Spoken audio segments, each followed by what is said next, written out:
জায়গাটা খুবই সুন্দর। তো এইখানে বসে একটা কথা আমার মনে পড়তেছিল যে আমি তো বিএনপির সমালোচক।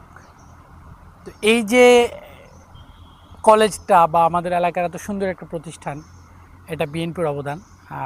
আমাদের বর্তমান সাংসদ, আমাদের ভোলা দুইয়ের সাংসদ জনাব হাফিজ ইব্রাহিমের প্রতিষ্ঠিত এই প্রতিষ্ঠান। তো এখানে বসে আমি আসলে ভিডিও করতেছি। আমার এলাকার অনেক ভাইরা আমাকে বলেন যে আসলে তুমি কোন দলের, এটা টের পাই না।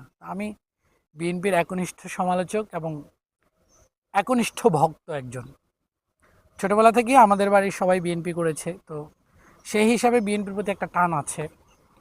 তো টান থেকেই আমি চাই যে আমার পছন্দের দলটি মানে বাংলাদেশের গ্রহণযোগ্য একটি দল হয়ে উঠুক, যাতে করে মানুষ এর বাইরে অন্য কিছু বিকল্প চিন্তা ভাবনা না করতে পারে। কিন্তু বিএনপি যেভাবে ক্ষমতায় আসার পর দলীয়করণ করা শুরু করছে, পরিবারকরণ করা শুরু করেছে, আমার মনে হয় না যে বিএনপি সেই আমাদের যেই আকাঙ্ক্ষিত জায়গা সেই জায়গায় জায়গায় পৌঁছাতে পারবে।